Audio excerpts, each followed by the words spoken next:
Hello there, welcome back to another edition of Pimp My Filter, and in this video we're taking a look at possibly one of the most common filters throughout the whole world.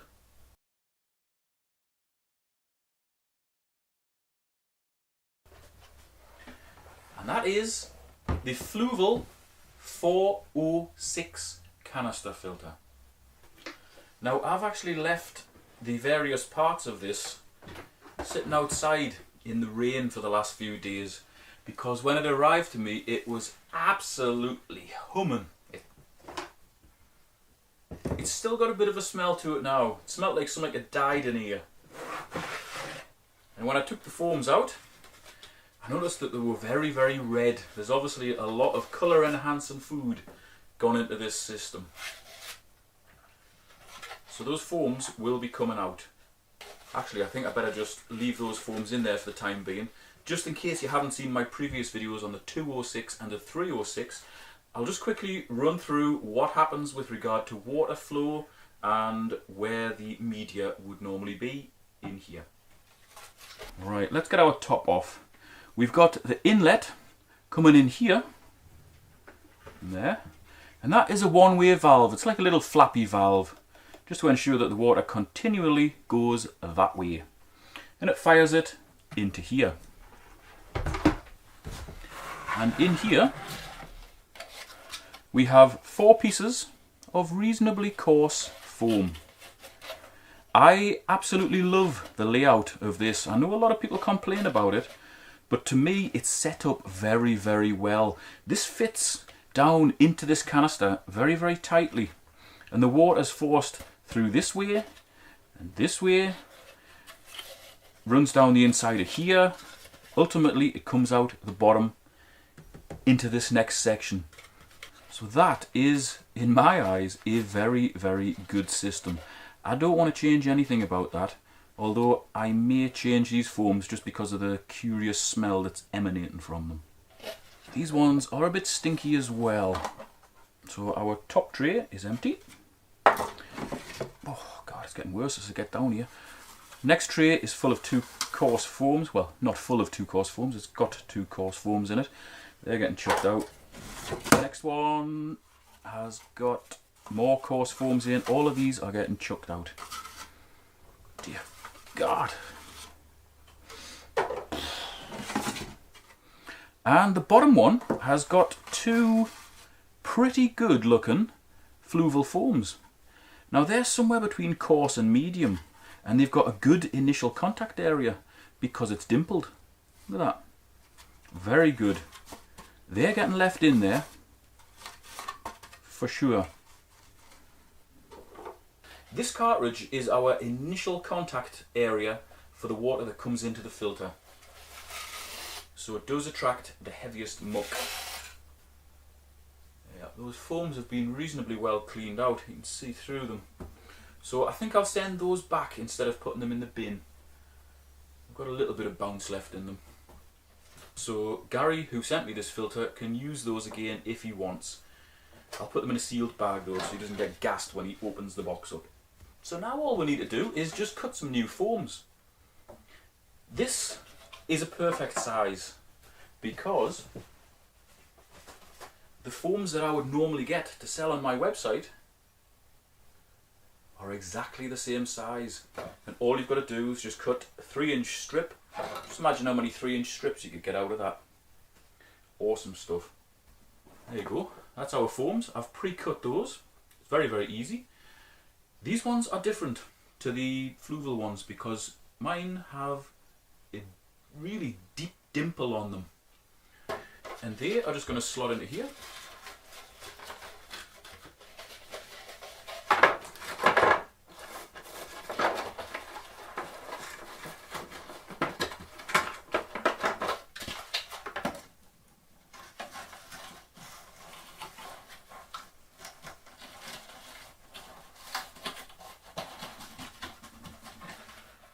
Like so. There you go. Awesome stuff. You can see how all those dimples just really increase the initial surface contact area. Obviously the foams are slightly thinner in the valleys there, but they're going to do a sterling job. So that's that one done. You could always go with a medium density pad in one side of it if you wanted to, or indeed in both sides of it. I'll stick a couple of those in, give Gary the option. But for the meantime, we're sticking with the coarse foam. Straight replacement for the Fluvals. And in our bottom tray, which has got the good quality Fluval sponge, we're simply going to drop 2 fine pads because our trays are split into 2 sections. 1, 2. It's that simple. So now when the water comes through these big coarse pads, it's going to come into the bottom, go all the way through the Fluval pad, and all the fine muck is going to get taken out in our fine pad before it hits the filter media in the trays above. And the filter media in the trays above is going to be 3 kilos of Biohome Ultimate. You can use any media you want, but it has to go above your mechanical filtration to be effective. Pick a good porous media. I'm aiming for full cycle filtration for this particular filter, so I'm using the Biohome. As I say, just use whatever you want. I'm just showing you where to put it. So this is a 3 kilo bag. Hopefully it should fit into these 3 trays.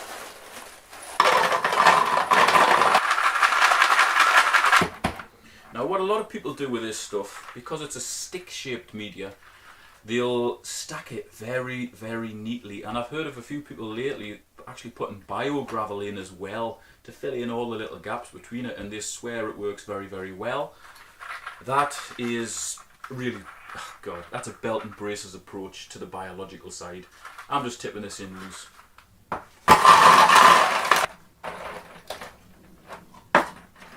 And when we're putting this media in, we have to be very careful that the next tray will fit in properly, otherwise we're going to get bypass, and we don't want that. We want the water to be forced up right through the trays from the bottom to the top.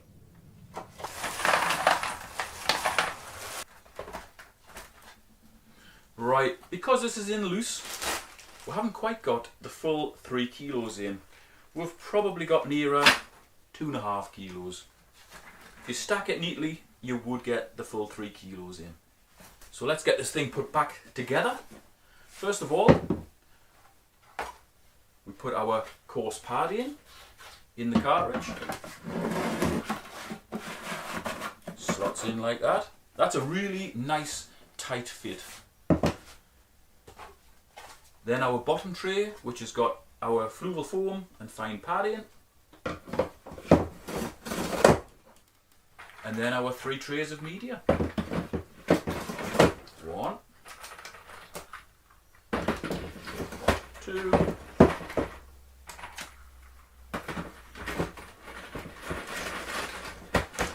and 3. I can feel those slotting together nicely, so although this hasn't got a clear side for me to see through to check that they're all together, I can feel that they're locking together nicely as I'm slotting them in. Then we'll put our top piece on, which prevents any of the media entering the pump.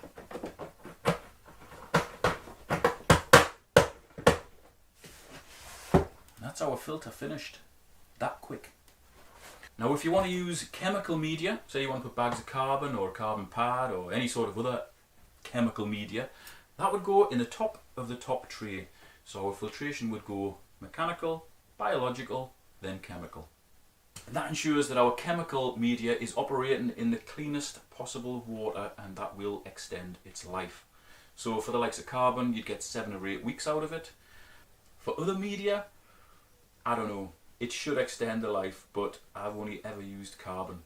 Carbon doesn't affect the development of the biological side of the filtration, so I would say if you want to draw in colour from the bogwood or any sort of like staining to the water, and also fish treatments, just use carbon or activated charcoal. They're both very, very safe. Then our top goes on.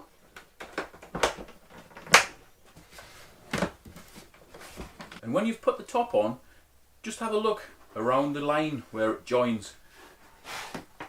pull it down to make sure that the top is on properly. I found with Fluval filters, sometimes they don't squash down properly, or they'll be really tight here and quite slack here. Never known them to leak badly, but to avoid them ever leaking, just pull that top down and it'll stay there. That's a good fit. Spot on. Okay, that was a quick one because it is a very simple filter to upgrade. And I had the foams pre-cut, so that saved us a little bit of time in this video. Let's get on to a few of the facts and figures from Fluval regarding how much this will treat. Okay, the 406 will pump approximately 1,450 litres per hour, which equates to around about 382 gallons per hour. Now, like all canister filters, that figure is the maximum that the pump will shift, with no media in and before you attach any pipes to this. Like all canister filters, you can halve that, just as a rough guess. By the time you get your foams and all your media in, you get your pipes attached, you get bends, you get those pipes lifted up and into your tank, that 1,450 litres pretty quickly becomes around about 700 or 800 litres per hour. Just bear that in mind. It's the same with all canisters, not just the Fluval ones. The good thing about the Fluval ones, however, is for the size, they generally pump a lot of water. Now, Fluval say that this particular filter is suitable for tanks up to 400 litres. Now, that doesn't mean it's going to give you the full cycle for 400 litres. It doesn't even state whether it's going to cope with the ammonia and nitrite. It should, but it's just one of those figures that manufacturers pluck out of the air and put out there. And people regurgitate that figure online, on forums, with no consideration given to what is actually stocked in the tank. So is that 400 litres a fully planted tank with 6 cardinal tetras, or is that 400 litre tank fully stocked with Malawi cichlids or piranhas or something like that? There's such a wide range. Okay, just a few real world figures for this. This is for full cycle filtration, which is the conversion of ammonia to nitrite, nitrite to nitrate, both by aerobic bacteria. That happens in every filter. And also the conversion of nitrate to soluble nitrogen, which happens with anaerobic bacteria. And this is why we need a certain amount of filter media to support that sizable population of anaerobic bacteria in little pockets all the way through the media. Some media will support it, most will not. That's why we use the biohome. So Fluval say it will be suitable for tanks up to 400 litres. I've got no doubt if it's properly set up with any filter media in there really, it will control ammonia and nitrite, so they're correct in that. However, for a full cycle of filtration, if you pack the media in neatly, you could get 3 kilos of the Biohome Ultimate. It generally takes 1 kilo per 100 litres, which is 26 US gallons, in a normally stocked tank to deliver the full cycle, to ensure that you have zero ammonia, zero nitrite, and low, if not untraceable, nitrate. So, I would say that this particular filter, with regard to full cycle filtration, is suitable for a tank up to 300 litres if it is normally stocked. 300 litres is approximately 79 US gallons. If it's heavily stocked, you can halve that. So in effect, this fully set up properly with the Biohome Ultimate should deliver a full cycle for a heavily stocked tank of up to 150 litres, which is about 40 US gallons. There's a few different units of measurement being used there, so you may have to rewind that just to get the full gist of it. But basically, it's a good filter, it's well made, it's well put together, it's got a lot of provision for the mechanical filtration and a reasonable provision for the biological filtration as well. So it is a good filter. It's been thoroughly tested all around the world by possibly the millions. So there's a lot of people know that it does work. If it's set up properly, it will work very well for you. Now the current cost of these is round about 150 English pounds, which isn't too bad considering how much they hold in there. Yes, it is quite tall, but it pumps a lot of water, it holds a lot of foams, and it holds a reasonable amount of media.